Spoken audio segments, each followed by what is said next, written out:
Сохраним память о подвиге героев Великой Отечественной войны.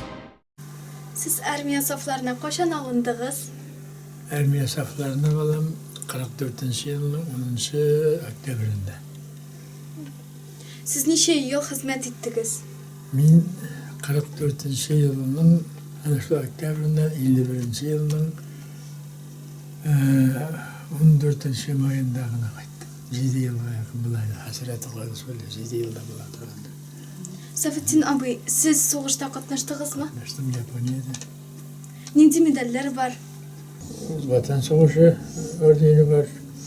Şundan sonra Havaydı'nda Japonya var. Şundan sonra karşı güveliğin iniler. Qaysı illerde buldunuz? Min ana şu nida Manzuriyada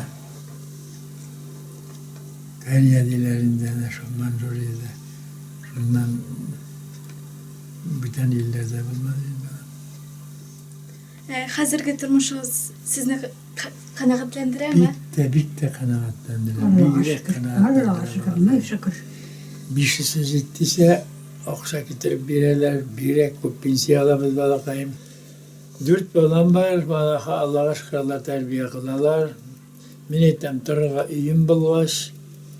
Kirigen müşen bulva parlı, biz ikimiz de Allah'a şükür. Mine şula ettirmeyim, bir kanaatmen. Ul mine oysa kişi zorlanam, mine elde zorlanam. Şu kadar rahatımızdan zorlanalım.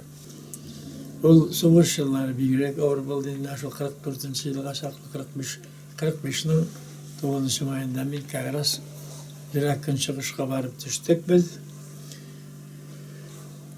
Onda oju hazırlanganlar Japonga soğuş başları avultaki Japonya bit agar da Stalingrad alınsa Japonya soğuş başlası bulmamızga diller.